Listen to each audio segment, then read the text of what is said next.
Today, maganda ang din ngayon sa CBS, kaya today dumaan kami. Ito ang unang transaction na gagawin natin.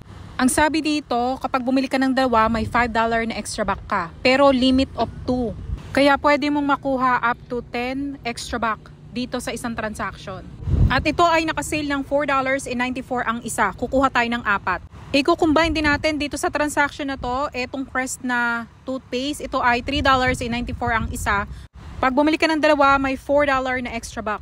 Tapos, ito yung mga digital coupon na gagamitin ko. $4 off of 20 at itong $3 off of 2. At gagamitin ko rin ang $10 na extra care. Ito yung unang magiging transaction natin. Ang total natin before coupon ay $27.64 plus taxes. Sa second transaction, kukuha tayo ng Tresa May. Sa Tresa May, when you spend $20, you get $10 extra bucks. So, dapat dito kukuha tayo ng 3. Second transaction natin ay $21.87 plus taxes. So yung makukuha nating extra back dito, yun ang gagamitin natin sa pangalawang transaction.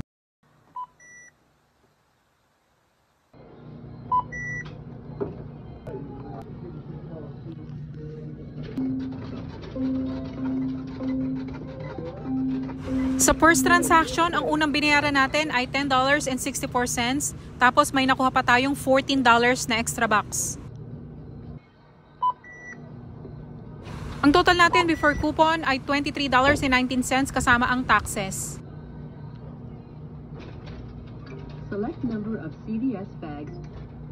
Gagamitin ko rin yung $10 na extra buck na nakuha natin sa first transaction. On into slot near the blinking light. Thank you. Scan coupon now. Touch.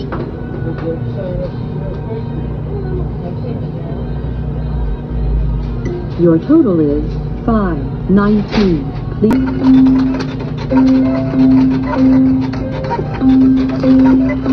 At after natin magbayad ng $5.19, may nakuha pa tayong $10 na extra buck. Sa third transaction, kukuha tayo ng Tide, yung pads ang kukunin natin at saka yung liquid. So dito, when you spend $25, may $8 na extra buck na babalik sa'yo. So $12.99 ang isa, kukuha tayo ng 2. So ang kukunin ko ay isa nito, isang liquid at saka isang pads. Eto. And then parehas ito, may $3 na digital coupon sa app nila.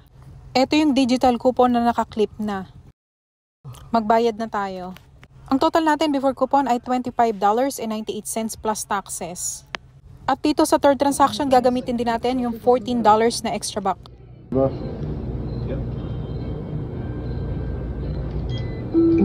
Please wait. Help is on the way. After ng coupon, ang binayaran lang natin ay $7.54 at may nakuha pa tayong $8 na extra buck.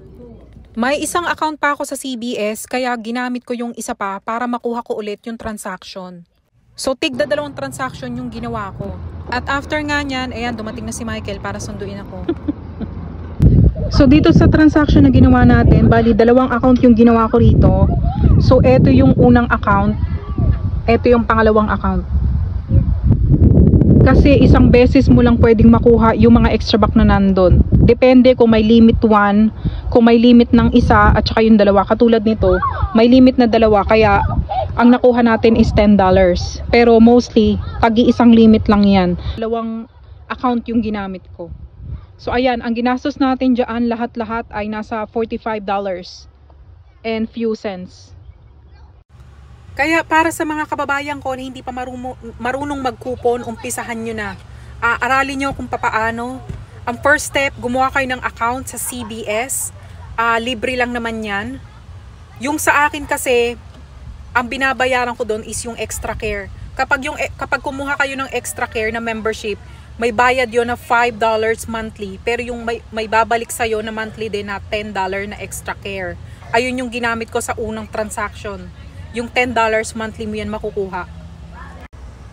At every time na magbabayad kayo sa CBS, kailangan ilagay nyo yung phone number nyo para lahat ng mga digital coupon na naklip nyo, maa-apply dito sa transaction na ginawa nyo.